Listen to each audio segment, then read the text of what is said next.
C'est vrai qu'exploratrice, quand tu racontes ton arrivée au Pérou, faut être motivé quand même, quoi. Mmh. Ah, mais j'ai toujours été aventurière, hein. J'ai toujours aimé barouder, sac à dos. Ça ne m'a jamais fait peur. Voilà. Ouais, parce que là, il n'y a pas de wifi, là, c'est tu es dans une cabane avec une petite bougie pour t'éclairer toute la nuit. La nuit, tu entends des sons de bêtes impossibles à reconnaître.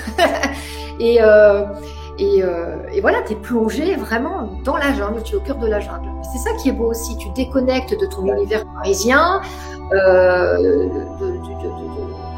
de la hyper-consommation, de ton petit confort, et c'est ça qui est difficile pour le mental. Tu n'as rien à quoi t'accrocher, tu peux pas t'accrocher, tu n'as plus tes repères quotidiens. Et c'est là que tes résistances, tu les laisses, tes peurs. Ça peut être la peur de vomir, la peur de mourir, hein, d'abord. La plus grande peur humaine, c'est la peur de mourir. Et en fait, on parle de ces purges, ces cérémonies de guérison, ce sont des petites morts.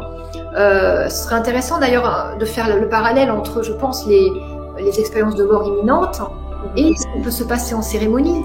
Ce sont des petites morts, on meurt à soi, puisqu'on dépose des parts de soi, on dépose ses fardeaux, on les aime parfois nos fardeaux, et voilà, on nous demande, comme tu disais Natacha, de rendre l'ego.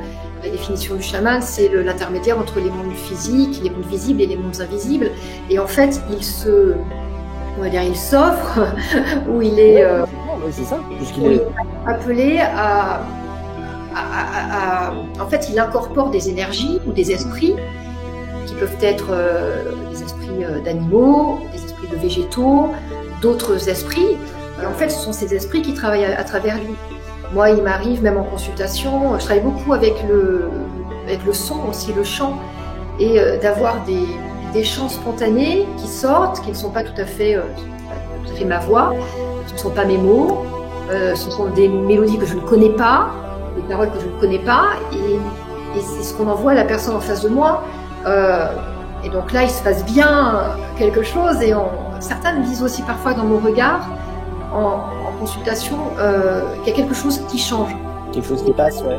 Voilà. Alors ça peut faire peur dit comme ça, hein, ça peut ressembler à de la possession. On dit plus médium par incorporation.